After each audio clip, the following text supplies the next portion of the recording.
If I ever find a microphone that helps to eliminate a lot of the extra breathing noises, the name of this series might just have to change, but for now, you're still here with Heavy Breathing Just Before Midnight with Sandi Maki. Well, I've been searching today for something to talk about. Of course, I have all kinds of random things that I think about all day, every day, and I could just pick one to talk about. Yet somehow I want it always to be the right one. What is the right one? I guess the right one is the one that happens when I hit the record button and then capture it for your listening.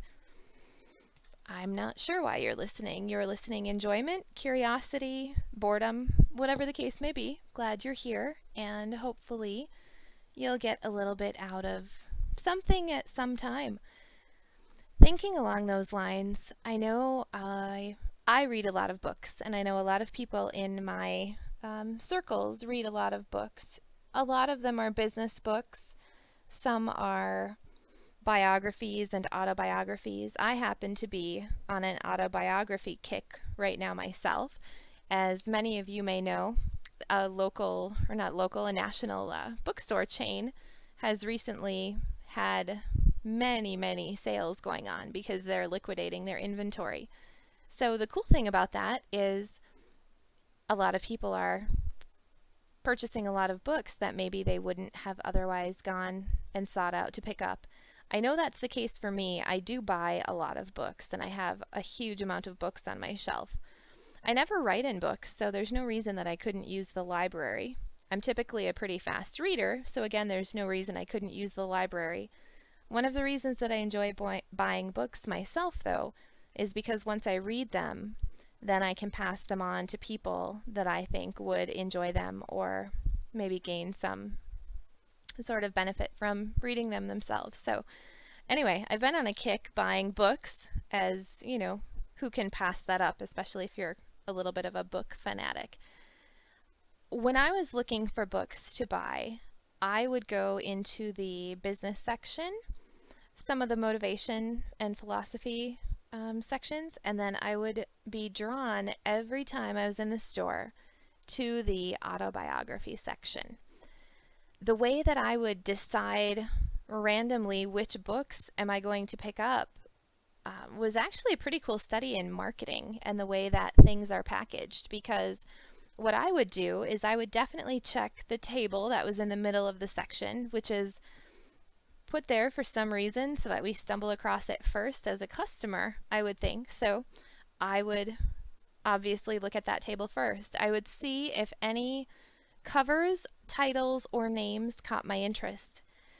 So that's an interesting look at marketing, because the person's name wouldn't necessarily need to be on the cover, but if the title was catchy enough, I would look at it then to see, okay, who's the author, and am I even interested in reading this? I would also look for pictures of people that I recognize based on their stories, based on, them being a public figure. That would also catch my attention, and I would probably pick up some of those. And then just the photographs of who is this person on the cover is another one of my criteria. So then my criteria for deciding whether or not I would purchase this book and make it a part of my library would be that I would pick it up. I would have to have, been drawn to it for some reason. And then I would typically read either the back cover or the front inside cover of the book, where of course somebody else writes about the book so that when you pick it up you can get a sense of what's going to be on the inside. If that was interesting, then what I would typically do is either turn to a random page in the middle of the book, or I would start reading right at the introduction or the first chapter. If I could read the book the way that it was written and it kept drawing me in, I would absolutely buy it. If I was trying to read it and it wasn't keeping my attention for whatever the reason, maybe the writing style just didn't resonate with me, or maybe when it got into it there was way too many details, or whatever the case would be, I would within a few moments of starting to read the book decide whether it was one that needed to come home with me or not. So that was pretty interesting, because some of the titles that I ended up coming home with which you can check out on my bookshelf here on the website on Shelfari. I would have never imagined wanting to read the book or having, been drawn to it for any other reason than it was just kind of random and it happened to be in my hand and I was reading and I just couldn't put it down. So that was a pretty cool and pretty interesting thing. So I ended up getting quite a stack of books that are sitting on my shelf and I'm going through them. Some I'm getting through a lot more quickly than others. And a lot of the books that I'm reading, I'm thinking about other people that I just have to pass these on to as soon as I'm done. There is a relationship I think that we create with a book as the reader, which I'm having a theory on this today, that the entire reason that we read a book is not purely to get absorbed into a story that somebody else is telling.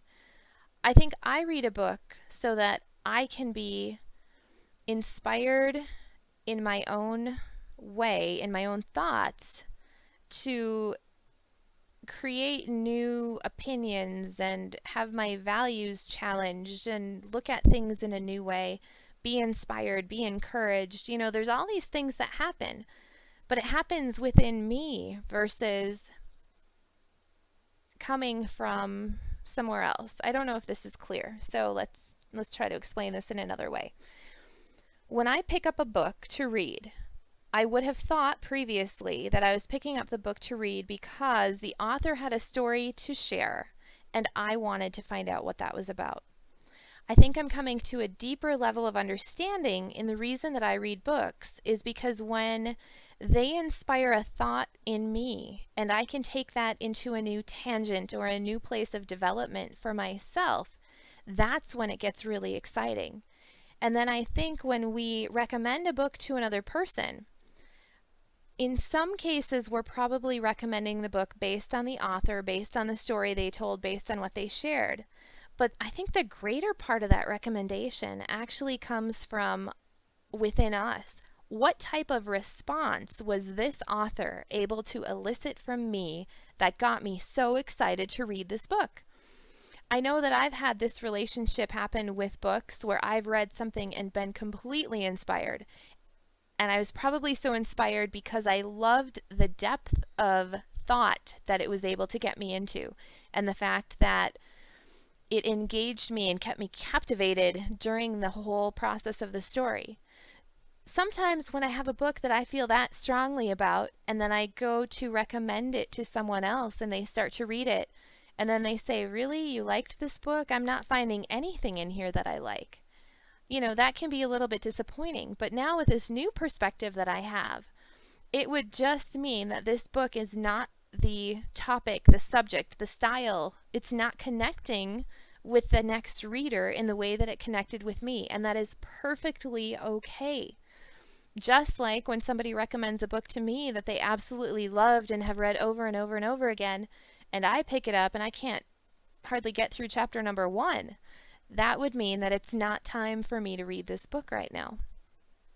I've had this experience with a couple of books where they've been recommended or I've gotten them and I've tried to pick them up and read them and I just am stumbling through and I'm completely not inspired to keep going. And I've put the book down. And then maybe I felt a little guilty that I wasn't able to read the book or I didn't want to read the book because everybody else loves the book. And then maybe I waited 6 months and picked it up again and it was spot on. And I thought, why couldn't I have seen this last time I was picking this book up? Well, probably last time I was picking the book up, it just wasn't my time to be connected with the content of this book.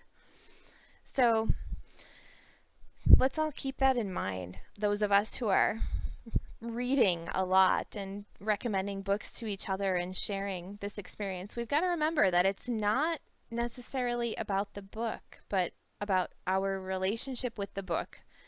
And probably the word that I should be using here is the story, because it's not the book, but it's the story contained within those pages.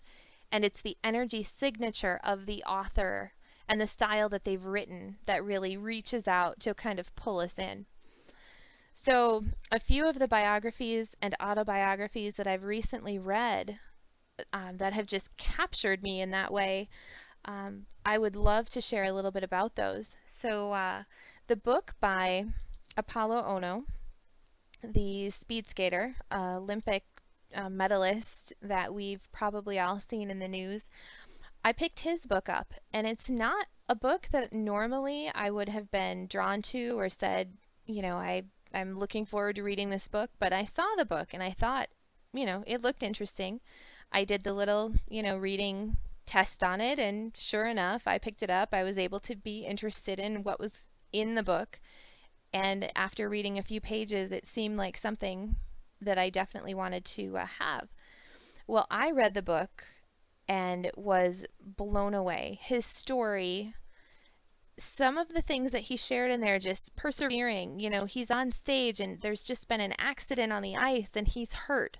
But you wouldn't know that he's hurt because, for the sake of the people that he's competing with, they can't know that he's had any kind of a challenge. So he just puts his game face on and he works through it and he overcomes some incredible things, mostly in his mind in some of the cases, to do what he does, which was just one of the most, kind of compelling stories that I've read in that style in a really long time.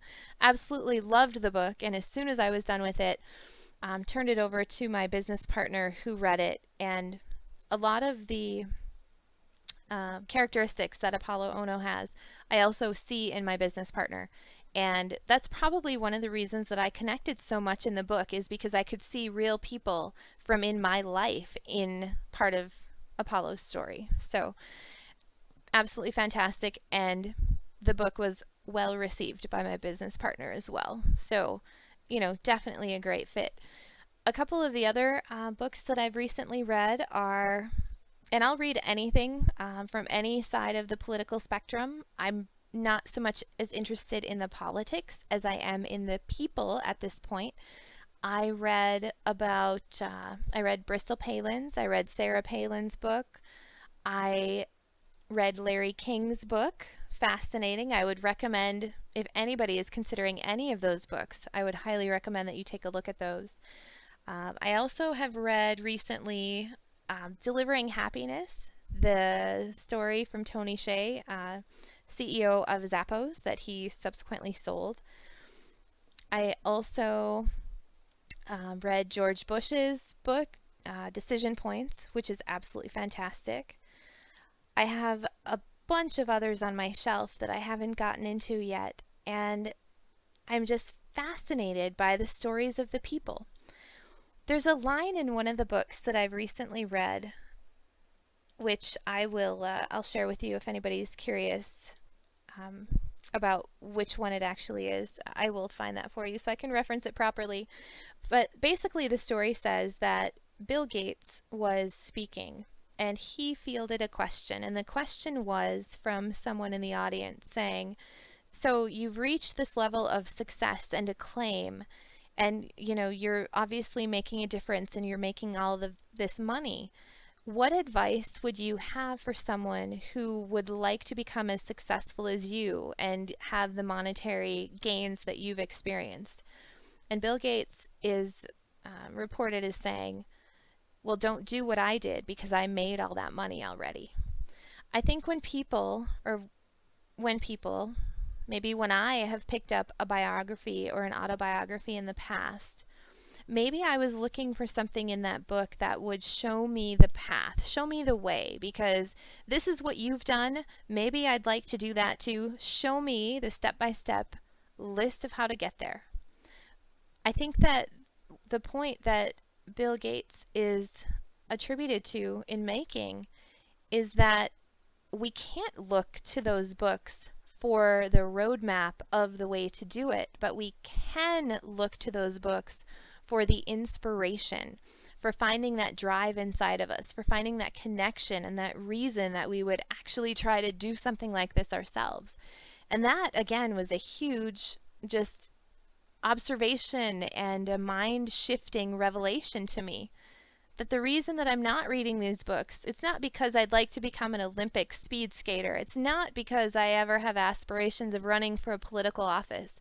It's simply because something in their story could resonate with me in a way that would inspire me as I read about, you know, challenges, obstacles, successes, massive changes in people's lives as they become recognized for what they do, or as they gain this maybe inner awareness of what it is that they were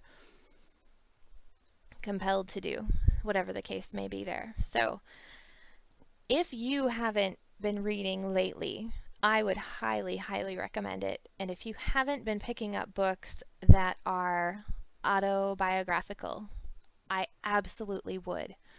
And then let's take that a step further. If you haven't been telling your story, please do so. My hope in putting together some of these podcast episodes is not that somebody tunes in to listen to hear all about me, but maybe you tune in to listen so that you can hear a little bit from me and in turn be inspired in your own way, just as so many of the people that I come in contact with and that I'm reading about in books inspire me. So that will wrap this one up. Until next time, become inspired and share that, because the world really does want to know what you have to say.